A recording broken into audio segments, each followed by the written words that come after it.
Hello मेरे प्यारे साथियों। तो आज हम जानने वाले हैं कि किस तरीके से हम इकोनॉमिक्स में जो हमें ग्रोस से नेट पर जाने के लिए क्या करना होगा, नेट से ग्रोस पर जाने के लिए क्या करना होगा, मार्केट प्राइस से फैक्टर कॉस्ट पर जाने के लिए क्या करना होगा और डोमेस्टिक से नेशनल पर जाने के लिए हमें क्या ही करना होगा।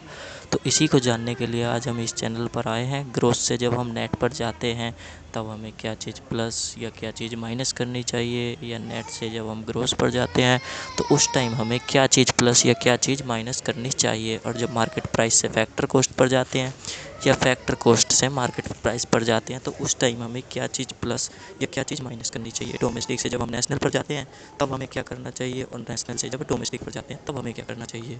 तो इसी को जानते हैं आज हम इस वीडियो में। तो जब हम ग्रोस से नेट पर जाते हैं तो हम मूल्यह्रास यानी डेप्रीशिएशन को माइनस कर देते हैं, मूल्यह्रास को हम माइनस कर देते हैं। तब हम ग्रोस से नेट की फॉर्म में आ जाते हैं, और जब हमें नेट से ग्रोस पर जाना हो तो मूल्यह्रास डेप्रीशिएशन को हम प्लस कर देते हैं।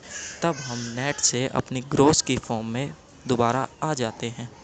और जब हम मार्केट प्राइस से फैक्टर कॉस्ट पर जाना हो, जब हमें मार्केट प्राइस से फैक्टर कॉस्ट पर जाना हो तो माइनस नेट को हम माइनस कर देते हैं।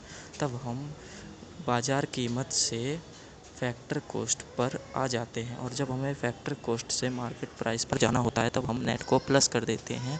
तो हम फिर से अपनी मार्केट प्राइस की फॉर्म में आ जाते हैं।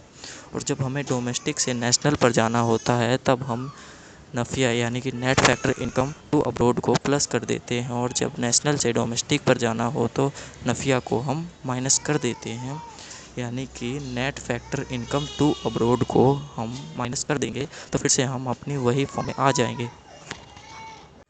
Thanks for watching this video.